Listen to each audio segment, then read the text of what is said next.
kati avantage wana toza na guérison émotionnelle. En pardonnant, tu guéris les blessures intérieures causées par l'offense, ce qui conduit à une meilleure santé mentale et physique.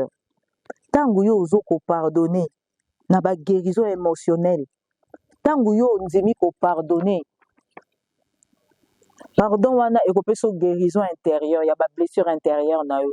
Bandeko qu'on se le dise. Biso basi toza trop blessé. Toza trop blessé. Yango zomona un soba comportement ya basi mususu yo ba ah.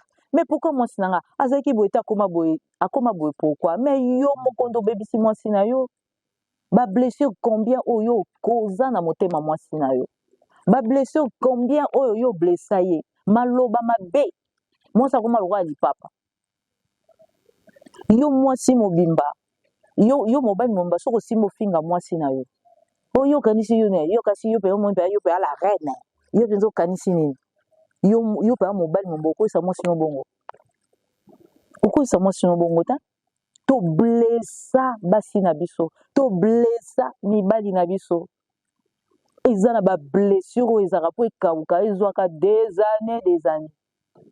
Yango wana soki nzambe te ozaka mawa mingi. To senga toujours lisungi ya nzambe, nzambe apesa biso toujours la force pour pardonner. Il y a encore un point, restaurer les relations, c'est un pas vers la réconciliation et la restauration de la relation brisée. Eza pas tangu yo ozi force ya ko pardonner moto ya ko sengo pardon, eza pe pas vers la réconciliation. Vous se réconcilier na mobali na yo, allez, vous continuez lisusu bokei. Et puis eko restaurer relation na bino, relation ezaki brisée eko restaurer yango. Bandeko botala ndenge nini pardon eza na puissance, c'est faire pardonner et avoir la force de pardonner. Quand tu n'as pas la force de pardonner, au bloqué nyonso. Au bloqué nyonso. D'où maintenant il faut demander cette force-là à Dieu. Pour celui qui est pardonné, qu'est-ce qui va se passer? Pour celui qui est pardonné, ça sera un soulagement de la culpabilité. Nouvelle opportunité et réconciliation. Soki papa to maman saki likamo bo songolo et déranger tout le temps et déranger foyer na ye et déranger lobi soki eza que réconciliation et salami amoni que papa limbisie maman limbisie eza soulagement et culpabilité. Oza obando se culpabiliser lisouté parce que pourquoi la personne t'a pardonné. Et vous avez une nouvelle opportunité. Une nouvelle opportunité, vous avez une opportunité, il y a vivre bolingo na bino, il y a continuer et si ka bosuka ki, beaucoup continuer ko sala makambo na bino. Na réconciliation évidemment. C'est quoi ba conséquence nango ezani? Conséquence ya ko zanga makasi ya ko pardonner ezani. Le pardon est un acte puissant qui peut apporter la libération, la guérison et la paix, tant pour celui qui est pardonné que pour celui, tant que pour celui qui est pardonné et pour celui qui doit pardonner. Il est important de noter que le pardon ne signifie pas oublier l'offense, mais plutôt choisir de ne plus laisser l'offense dicter ses émotions et ses actions.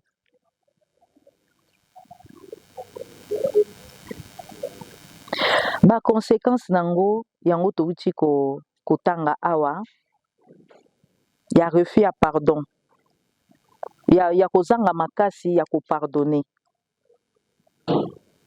yango touti ko tanga awa pe kolimbisa nde toloba na lingala kolimbisa mutu ezali kobosa likambo te, c'est vrai okobosa likambo te mais atolobe likambo ne ko soa lisuta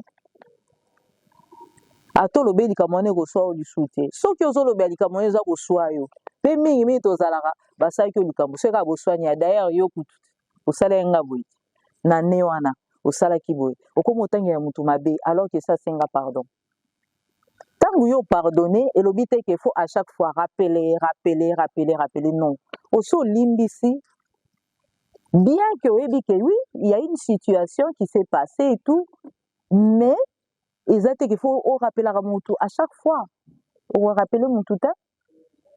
Ce qui est passé est passé. La parole de Dieu nous dit il faut plus se souvenir aux événements passés. Tokende liboso, totala makambo na biso ndenge mususu. Ndenge nzambe aza komema biso. Ba conséquence pe ya refus ya pardon. Eza nini ba conséquence nango? Ba conséquence nango ezali, il peut entraîner une accumulation de colère, d'amertume et de ressentiments nuisant à la santé mentale, physique et empêchant les relations de guérir. Vous voyez? Donc, tango yo ozala makasi ya kolimbisa te, tango yo boyi ozomona te ndenge na koaccorde moto pardon na ye, eza accumulation ya colère. À chaque fois soko omoni badokaka kanda nazwa te eloko na bambai nasala ta boye mpo azopesanga kanda, okozala bourré na amertume, okozala bourré na jalousie, okozala motema nini ozala kitoko te, motema nini ozala mabe makasi, okoyina mobali na yo to okoyina mwasi na yo. Yango wana fo tosengaka nzambe makasi ya kopardonner. Il faut te pardonner. Il faut avoir cette force-là de pardonner, quel que soit le temps. Prends ton temps comme tu veux, mais fais des faits, pardonne. Parce qu'en pardonnant aussi, tu te libères. Tu te libères, ndeko na ngai. Na kati peka ya refus ya pardon eza sunini. Ça peut bloquer la croissance spirituelle et la communication avec Dieu. Tangu yo ozali koboya ko pardonner, ozala makasi ko pardonner te. Et ko bloquer croissance spirituelle na ondeko, qu'on se le dise. Tangu yo ozala makambo na motema na yo, olimbisi te. Ata oke église ndenge no ozala à l'aise te. Okozala à l'aise te. Et puis yebaka ngo nzambe pa kolimbisa o te, parce que ya lobi celui qui ne pardonne pas, lui aussi ne sera pas pardonné. Donc, okozala à l'aise te, et couper communion na yo na nzambe. Et puis spiritualité na yo, vie spirituelle no eko croître te. Croissance nango ekozala te, otikala ka bébé spirituel ozo ko rond-point kaka. Na ba problème na yo. Difficulté à former de nouvelles relations. Et comme on a isolement. Nde omona ba misusu tango yo limbisi to oza na kati ya ba amertume, oza na kati ya vengeance, oza na kati ya colère. Ata ozwi une nouvelle relation ekosimba te ndeko na nga. Okokutana na mutu obeta penza 6 mois bokabwani. Une année bokabwani. Pourquoi? Parce que ya liboso limbisa te. Olimbisa mutu asala o mabe liboso te. Oza na kati ya rancœur, oza na kati ya rancune. Donc ekosimba te. D'où ndeko na nga il faut avoir toujours la force de pardonner. Et comme on a isolement, yango mona batu mususu akomaka ye moko. Surtout eza na mibali mususu mimi na mona ngona bana mibali. Ceux qui vraiment a blessé na likambo moko boye, a commis vraiment enfermé. A commis enfermé. Donc aza tellement na colère, aza tellement na amertume, o eza ko déranger ye. Azo mona soute a osa ndenge nini. Ami komi ye moko. Wana siko ezaka mabe oko se sombre na kati ya masturbation, o se sombre na kati ya hypocrisie, o se sombre na kati ya égoïsme, o se sombre na makambo ebele. Oko koma no pe alcoolique, oko se sombre na makambo ebele. Yango pesaka rupture de relations, impossibilité de guérison. Rupture des relations et impossibilité de guérison. Oza na relation moko te. Soko boyi kolimbisa partenaire na yo, et comme même nous na kati ya rupture, hein, parce qu'à chaque fois tu es tellement blessé, tu ne veux pas pardonner. À chaque fois quand tu vas commencer à penser à ça, et comme même toujours na séparation. Boko kabwana ndeko na ngai. Ngai yo na temi liboso na mino soki nazoloba, je le répète, je le dis et je le répète. Je me gêne pas parce que je dois sauver. Moi, j'ai été sauvé, je dois aussi sauver. Donc, sauver pour sauver. Moi, j'ai été sauvé. Mon couple a été sauvé. Ngape na ningi na sauvé couple na yo. Limbisa maman. Joa makasa ko limbisa. Senga makasa ne pa nzamba limbisa o. Soki to ko kabwana na mobile na yo. Po mabe wana evandi na kati ya motema na yo. Mutu moko olongola o te ezaka nzambe mutu olongola o.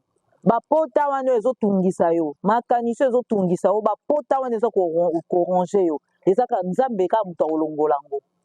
Ngape nazaki ka bongo nazaki bourré na kati ya amertume, na kati ya colère, et même qui nga wapi. Na que ça demande à divorce. Alors que divorce c'est ça malamu te. Na liboso ya nzambe. Il y a aussi des conséquences spirituelles. Rupture de la communion avec Dieu et empêche de la croissance spirituelle. Nde na uté ko lobango. Ça ba conséquences spirituelles.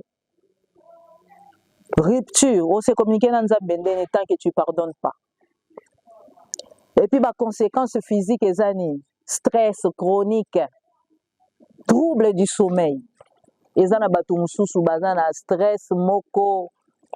Batumsusu fina moko kaka ba stress. Neti biso na poto kuneza la kaka amela bakisi. O amela bakisi angoisse. Stress na stress. Bakisi angoisse, o angoisse ok na pharmacie ezali.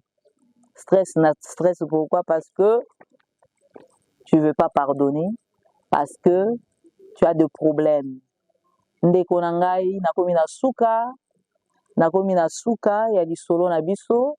En tout cas, makambo nyonso tozoloba awa eza po ebongisa, eza po ebebisa te. Toyebaki na se na moi oyo toyaki lokola bapaya. Tout passera. Tout passera. Biso tosengage na kati ya mariage. C'est comme une équipe, hein, je le dis toujours. Et cette équipe-là doit gagner au dernier jour. Alors tout ça la keba. Il est temps de chercher la face de Dieu. Il est temps de se pardonner mutuellement. Il est temps de remettre nos vies en ordre. Il est temps de pardonner à tes ennemis. Il est temps de pardonner à ton mari, à ta femme. Voilà, que Dieu vous bénisse abondamment.